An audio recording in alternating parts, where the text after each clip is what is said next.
तो आज की इस वीडियो में हम लोग विलोपन विधि और प्रतिस्थापन विधि से समीकरण हल करना सीखेंगे।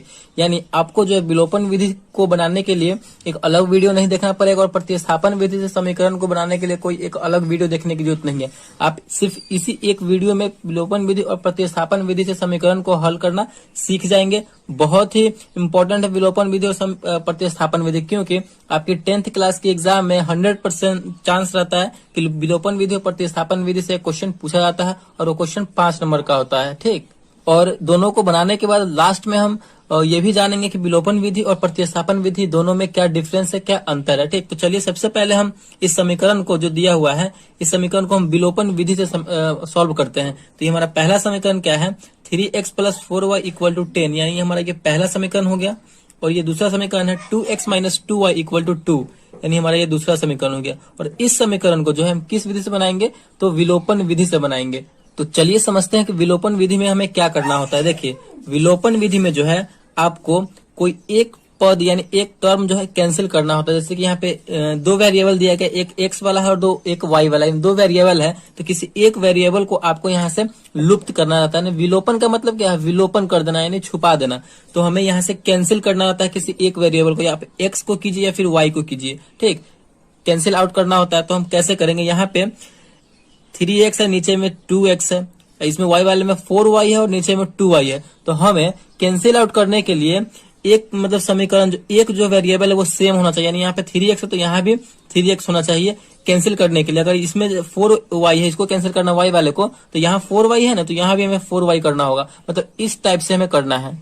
तो आप x और y दोनों में से किसी एक वेरिएबल को कैंसिल कर सकते हैं। तो चलिए हम यहाँ पे x वाले टर्म को कैंसिल करते हैं। देखिए यहाँ पे 3x है, यहाँ पे 2x, दोनों तो सेम है नहीं। तो हमें सेम करने के लिए क्या करना होगा कि जो ये वाला नंबर है उसको हम ऊपर में गुना कर देंगे और इसी नंबर से हम नीचे में गुना कर देंगे, तो दोनों सेम हो जाएगा। 3 से हम नीचे वाले पूरी समीकरण 2 में करेंगे तो 3 दूना 6x हो जाएगा, फिर पूरे में हो जाएगा। फिर 2 से करेंगे तो 3 में करेंगे तो 2 3 6, यानी हमारा ये यहाँ पे सेम हो जा रहा है। तो कैसे कर देंगे, इस 2 से हम समीकरण 1 में 2 से गुना कर देंगे और समीकरण 2 में हम 3 से गुना कर देंगे। आप समझ रहे हैं ना, बस इसी टाइप से आपको करना है। मतलब आपको ध्यान से समझते चलना है। तो गुना करेंगे तो समीकरण 1 में जो है ये 2 से पूरा में गुना हो जाएगा। तो गुना कीजिए, हमारा नया समीकरण बन जाएगा 3 दूना 6x प्लस है तो प्लस, फिर 2 से 4 में करेंगे तो 4 दूना 8y = 10 में 2 से करेंगे तो 10 दूना 20। हमारा ये समीकरण तीसरा बन गया, हमारा ये नया समीकरण बन गया। फिर 3 से इस पूरी समीकरण में होगा तो 3 दूना 6x माइनस है तो माइनस, फिर 3 में 2 से करेंगे 3 दूना 6y, फिर = 3 में 2 से करेंगे तो 3 दूना 6। ये हमारा चौथा समीकरण हो गया, नया समीकरण बन गया। अब हम यहाँ पे देखिए एक टर्म बिल्कुल सेम हो गया, यानी वेरिएबल सेम है। 6x ऊपर भी है और 6x नीचे भी है, तो दोनों यहाँ पे कैंसिल हो जाएगा। तो चलिए यहाँ पे हम कैंसिल करते हैं। तो 6x प्लस में ऊपर भी और 6x नीचे में प्लस में है, तो इसको हम घटाएंगे तभी ना कैंसिल होगा। मतलब 6x में से 6x अगर घटेगा तो यहाँ पे 0 हो जाएगा, यहाँ पे कट जाएगा। तो यहाँ पे जैसे हम आप एग्जाम में लिखेंगे 10th क्लास के एग्जाम में, बोर्ड एग्जाम में, बिल्कुल उसी प्रकार हम बनाएंगे और जिससे कि आपको 5 में 5 नंबर मिल सके। तो यहाँ पे हम लिखेंगे समीकरण 3 और 4 को घटाने पर, समीकरण 3 और 4 को यहाँ पे हम घटाएंगे। तो घटाइए, 6x + 8y = 20 है हमारा तीसरा। चौथा है 6x - 6y = 6 है। तो इसे हम घटाएंगे, घटाइए। 6x प्लस में है और नीचे हम घटा रहे हैं तो माइनस का चिन्ह रहेगा, तो 6x यहाँ पे माइनस में हो गया, तो यहाँ पे ये कैंसिल हो जाएगा, क्योंकि बराबर में कैंसिल हो जाएगा। देखिए नीचे वाले चिन्ह को हमेशा आपको देखते चलना है। आप यहाँ पे माइनस का चिन्ह हम क्या कर रहे हैं, तो घटा रहे हैं। तो माइनस यहाँ पहले से है, ऊपर वाले को नहीं देखना है, इसको देखना है। तो माइनस यहाँ पहले से है और हम माइनस कर रहे हैं, तो माइनस और माइनस मिलकर क्या होता है, तो प्लस होता है। तो अब हमारा ये दोनों जुड़ जाएगा, ऊपर वाला भी हमारा प्लस में हो गया, नीचे वाला भी हमारा प्लस में हो गया। ठीक, तो 8 और 6 को जोड़ेंगे तो हमारा हो जाएगा 14। y है तो y, घटा रहे हैं तो घटाइए। यहाँ पे प्लस का यहाँ पे चिन्ह है, माइनस है तो माइनस प्लस मिलकर होता है माइनस, तो घटाइए। 20 में से 6 जाएगा तो यहाँ पे हमारा बचेगा 14। तो y बराबर, y के वैल्यू निकालने के लिए क्या करना होगा, y को अकेला रखना होगा। तो y बराबर 14 तो अपने जगह पे है। अब 14 को गुना में है, बराबर को उधर जाएगा तो भाग में आ जाएगा, तो बट्टे में 14, 14/14 यानी 1। यानी हमारा जो है यहाँ पे y का वैल्यू निकल के चला आया, y = कितना आ गया, तो 1 आ गया। इस प्रकार हमारा y का वैल्यू निकल के आ गया। अब हम इसी y की मदद से समीकरण एक में या फिर समीकरण 2 में y का वैल्यू रख देंगे तो हमारा x का वैल्यू भी निकल कर चला आएगा। तो चलिए हम समीकरण एक में आप या फिर 2 में किसी में भी रख सकते हैं। तो समीकरण एक में हम इस y का वैल्यू रखते हैं। तो चलिए हम समीकरण एक में एक y का वैल्यू रखते हैं, y का हमारा मान निकल के आया है। तो यहाँ पे हम कैसे लिखेंगे, बजाबते से लिखेंगे समीकरण एक में y का मान रखने पर। अगर आप इस प्रकार लिख के बनाएंगे तो बोर्ड में आपको बहुत ही अच्छे नंबर प्राप्त होंगे रखने पर। चलिए हमारा समीकरण एक क्या है, 3x plus 4y equal to 10 है। तो हमें y का मान रखना है, यानी y के जगह पर 1 रखना है। तो यहाँ पे हो जाएगा 3x प्लस 4 और y के जगह पर 1 आया है तो 1 लिखेंगे बराबर 10। 3x प्लस 4 में 1 से गुना करेंगे तो 4 हो जाएगा बराबर 10। तो 3x बराबर क्या हो जाएगा, 4 प्लस में है, बराबर के उधर जाएगा तो माइनस में हो जाएगा। 10 तो अपने जगह पर है, ये ना उधर जा रहा है, तो प्लस है तो माइनस हो जाएगा, माइनस यहाँ पे 4 हो जाएगा। तो 3x बराबर क्या हो जाएगा, 10 में से 4 जाएगा तो बचेगा हमारा 6। तो x बराबर क्या हो जाएगा, 6 जगह पे है अपने। अब 3x को हम उधर भेज रहे हैं, यानी गुना में है, बराबर को हो जाएगा तो भाग में आ जाएगा, यानी 6/2। ये कटेगा तो कितनी बार में यहाँ पे, सॉरी 6/3 है, 3 है यहाँ पे, तो 3 आ जाएगा। तो 3 दूना 6 यानी 2, यानी हमारा फाइनली जो है x का मान आ गया 2, y का मान आ गया 1। तो विलोपन विधि से जो है फाइनली हमारा आंसर कितना आ चुका है, तो x बराबर 2 और y बराबर 1 हमारा फाइनल आंसर आ चुका है यहाँ पे। तो आई होप आपको विलोपन विधि बहुत अच्छे तरीके से समझ में आ गया होगा। तो हमें विलोपन विधि में करना क्या होता है कि आपको एक टर्म को, यानी एक वेरिएबल को आप x को कैंसिल आउट कर सकते हैं या फिर y को कैंसिल आउट कर सकते हैं। अगर हमें y को करना होता तो यहाँ पे हम क्या करते कि इसमें y वाले में, ऊपर वाले में 2 से गुना कर देते तो ये मिलकर हो जाता 4 दूना 8, और नीचे वाले समीकरण 2 में हम 4 से गुना कर देते, 2 में 4 से करते तो 8, हमारा ये दोनों बराबर हो जाता 8, तो इसको हम कैंसिल आउट कर सकते थे। आप x को कर सकते हैं या फिर y को कर सकते हैं।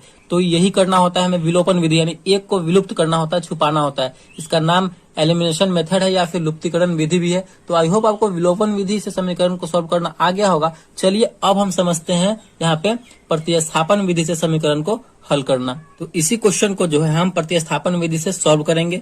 3x प्लस 4y बराबर 10 और 2x माइनस 2y बराबर 2। तो इसी समीकरण को हम प्रतिस्थापन विधि से सॉल्व करके देखते हैं कि हमारा वो वैल्यू सेम आता है कि नहीं x और y का। तो चलिए सॉल्व करते हैं। तो हमारा पे वही समीकरण है जिस समीकरण से हमने विलोपन विधि से सॉल्व किया है इसको। तो चलिए इसी समीकरण को प्रतिस्थापन विधि से सॉल्व करते हैं। 3x प्लस 4y बराबर 10 यानी समीकरण 1 हो गया। 2x माइनस 2y बराबर 2 यानी हमारा समीकरण 2 हो गया। तो विलोपन विधि में हमारा क्या था कि एक पद को हमें कैंसिल आउट करना होता था, यानी छुपाना होता था, ठीक। लेकिन प्रतिस्थापन विधि में वैसा नहीं है। प्रतिस्थापन विधि में क्या है कि हमें कोई एक पद, यानी कोई एक वेरिएबल का जो मान निकाल करके उस दूसरे वाले इक्वेशन में रखना है। जैसे कि अगर हम इस समीकरण 1 का जो है x का वैल्यू निकालते हैं तो इसी x के वैल्यू को हमें समीकरण 2 में प्रतिस्थापित करना है, वही हमारा प्रतिस्थापन विधि हुआ, ठीक। अगर आप y का निकालते हैं समीकरण 1 की मदद से तो इसी y का वैल्यू जो है जो निकाल के आएगा वही हमें समीकरण 2 में प्रतिस्थापित करना यानी रखना है, वही हमारा प्रतिस्थापन विधि हो गया। इंग्लिश में अगर हम बात करें तो इसे सब्स्टिट्यूशन मेथड हम कहते हैं। तो चलिए हम प्रतिस्थापन विधि से इस समीकरण को भी समझते हैं। तो चलिए आप जो है किसी एक का वैल्यू निकाल सकते हैं, x का या फिर y का। तो चलिए हम x का ही निकालते हैं। तो यहाँ पे हम समीकरण 1 को ले रहे हैं तो यहाँ पे हम क्या लिखेंगे, समीकरण 1 से समीकरण 1 को लिए हैं। तो समीकरण 1 क्या है हमारा, 3x plus 4y equal to 10 है। अब इसी में से हम x का वैल्यू निकाल रहे हैं तो क्या करना होगा, हमें इस टर्म को अकेला छोड़ना होगा।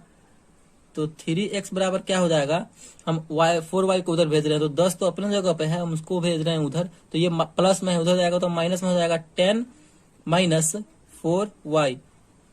तो x का वैल्यू निकालने के लिए x को अकेला रखना होगा। तो 3 गुना में है, बराबर को उधर जाएगा तो भाग में हो जाएगा, तो हो जाएगा हमारा 10 माइनस 4y बटे में 3 आ जाएगा, ठीक। अब हमारा यहाँ पे x का वैल्यू यहाँ पे ये निकल के चला आया। अब इसी x के वैल्यू को हम समीकरण 2 में x के जगह पर पुट कर देंगे। तो हमें क्या लिखना होगा आगे, तो हमें यहाँ पे लिखना होगा समीकरण 2 में x का मान रखने पर, समीकरण 2 में हम इस x का मान रखेंगे। तो चलिए समीकरण 2 हमारा क्या है, 2x minus 2y equal to 2 है। अब इसी x के जगह पे हम ये वाला वैल्यू रखेंगे, ठीक, ये वाला मान रखेंगे। तो रखिए यहाँ पे हम रखेंगे तो क्या हो जाएगा, 2x के जगह पर रखेंगे, ये हमारा 10 माइनस 4y बटे में 3 माइनस 2y बराबर 2। इसे हम सॉल्व कर देंगे तो यहाँ पे हमारा सिर्फ एक y वाला टर्म बच रहा है, तो हमारा y का वैल्यू यहाँ से निकल के चला आएगा। ठीक, इसी प्रकार आपको करना, बस आप समझते चलिए कि किस टाइप से बन रहा है, किस तरीके से ये बन रहा है। ठीक, तो चलिए गुना कीजिए, यानी इस 2 से हम इस पूरे वाले में ऊपर वाले में गुना हो जाएगा, तो 10 में 2 से करेंगे तो 10 दूना 20 माइनस 4 दूना 8y बटे में 3 माइनस 2y बराबर 2। इस 2y के नीचे कुछ भी नहीं है, तो इसका मतलब क्या 1 है, तो हम 3 और 1 का एलसीएम लेंगे, तो हमारा कितना होगा 3 और 1 का एलसीएम, तो 3 ही होगा। तो 3 1 का एलसीएम हो जाएगा हमारा 3, 3 से 3 कैंसिल हो जाएगा एक बार में, तो 20 माइनस 3 से 3 एक बार में कैंसिल होगा, तो 8 कम 8 यानी 8y माइनस 3 दूना 6y बराबर 2। चलिए ये आपको समझ में आया, तो नहीं आया होगा तो कमेंट में बताइएगा, हम आपको कमेंट का रिप्लाई करके बता देंगे। चलिए यहाँ पे देखिए, अब 20 माइनस 8y और माइनस 6y, तो माइनस 8y और माइनस 6y मिलकर कितना हो जाएगा, तो माइनस 14 हो जाएगा, कि 8 और 14, और y है तो y, माइनस में था तो माइनस में लगा देंगे, बटे में 3 है तो 3 बराबर 2। ठीक, उसके बाद क्या होगा, उसके बाद देखिए इस 3 को हम उधर भेज देंगे, क्योंकि ये भाग में है, बराबर को उधर जाएगा तो गुना में हो जाएगा, तो 20 माइनस 14 y बराबर 2, और भाग में है, बराबर को हो जाएगा तो गुना में, तो 3 गुना हो जाएगा 6। तो यहाँ पे हम y का वैल्यू अब आराम से निकाल लेंगे, तो माइनस 14 y बराबर, इस संख्या वाले को संख्या वाले के साथ रखेंगे तो 20 इधर है, प्लस में है, बराबर को हो जाएगा, तो माइनस में 6 अपने जगह पे है, तो माइनस 20 हो जाएगा। तो यहाँ पे देखिए माइनस 14y बराबर क्या हो जाएगा, माइनस 14, क्योंकि 6 में से 20 घटे, कम में से ज्यादा घट रहा है, तो यहाँ पे माइनस में आंसर आएगा, तो माइनस इधर भी है, माइनस इधर भी है, बराबर के दोनों ओर माइनस है, तो माइनस माइनस कैंसिल हो जाएगा, तो यहाँ से हमारा y का वैल्यू निकल के चला आएगा, y बराबर, y का वैल्यू निकालने के लिए मैं y को अकेला रखना होगा, तो 14y है, तो y बराबर क्या हो जाएगा, 14 तो अपने जगह पे, इस 14 गुना में लगा हुआ है, बराबर किधर हो जाएगा, तो भाग में हो जाएगा, 14 बटे 14 कितनी बार में कटेगा, 14 से भाग देंगे तो एक बार में कटेगा। तो यहाँ पे हमारा फाइनली जो है y का मान निकल के चला आया। तो y का मान जैसे ही निकल के आया है, तो हम समीकरण 1 में, 2 में या फिर किसी में भी रख देंगे, तो हमारा x का मान भी निकल के चला आएगा। ठीक, तो यहीं पे आपको सॉल्यूशन उसका बना के दे रहे हैं। समीकरण 1 में यहाँ पे लिख सकते हैं आप, समीकरण 1 में y का मान रखने पर, तो समीकरण 1 में हम y का मान रखें, समीकरण 1 है हमारा 3x प्लस 4y बराबर 10। आप किसी में भी रख सकते हैं, 1 में भी रख सकते हैं, 2 में भी रख सकते हैं। तो चलिए 3x प्लस 4, y की जगह पे क्या रखेंगे, 1 रखेंगे, क्योंकि y का मान हमारा 1 आया है, इक्वल टू 10। 3x बराबर क्या हो जाएगा, देखिए 3x बराबर, हम उसको देखिए इस संख्या में 4 में 1 से गुना करेंगे तो 4 हो जाएगा, तो ये संख्या वाला इधर है और संख्या वाला भी इधर, तो संख्या वाला को संख्या वाले के साथ रखेंगे, 4 उधर चला जाएगा तो 10, माइनस में 4 हो जाएगा, क्योंकि ये प्लस में है, बराबर को उधर जाएगा तो माइनस में। तो x बराबर क्या हो जाएगा, x का मान निकालने के लिए x को अकेला रखना होगा, तो 3 को हम उधर भेज देंगे, 10 में से 4 गया तो 6, और बट्टे में यहाँ पे भाग में चला जाएगा, क्योंकि यहाँ पे जो है 3 गुना में लगा हुआ है, बराबर को उधर जाएगा तो भाग में हो जाएगा, तो 6 में 3 से भाग दे देंगे, तो यहाँ पे हमारा कट के आ जाएगा 6/3 यानी 2।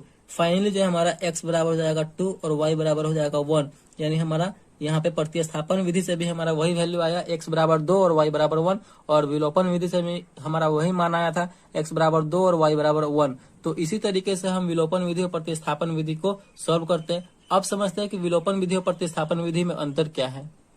देखिए विलोपन विधि में क्या करना होता है कि विलोपन विधि में हमें एक पद को, यानी एक वेरिएबल को आपको विलुप्त करना रहता है, यानी छुपाना रहता है। विलोपन विधि का मतलब ही वही है, यानी एलिमिनेशन मेथड, यानी हम आप एक्स को कट कर दीजिए या फिर वाई को कट कर दीजिए, जो आपको मतलब, लेकिन दोनों सेम होना चाहिए। ठीक, और प्रतिस्थापन विधि में क्या होता है कि आपको किसी एक का वैल्यू निकाल करके, किसी एक या टर्म का, यानी एक्स का या फिर वाई का वैल्यू निकाल करके दूसरे समीकरण में प्रतिस्थापित करना, यानी उसका मान रखना, वही हमारा प्रतिस्थापन विधि हुआ। विलोपन विधि में आपको छुपाना है और प्रतिस्थापन विधि में आपको उसका मान उठा करके दूसरे समीकरण में प्रतिस्थापित करना है। बस यही डिफरेंस है प्रतिस्थापन विधि और विलोपन विधि में। एकदम 110% एग्जाम में पूछा ही जाता है, तो दोनों को अच्छे तरीके से आप समझ लीजिए। तो आई होप वीडियो आपको बहुत अच्छे तरीके से समझ में आ गया होगा और विलोपन विधि और प्रतिस्थापन विधि से समीकरण को हल करना सीख गए होंगे। तो वीडियो अगर आपको अच्छा लगा और पसंद आया तो प्लीज वीडियो को एक लाइक कीजिएगा, और चैनल पर नया है तो चैनल को सब्सक्राइब जरूर कीजिएगा। Thank you.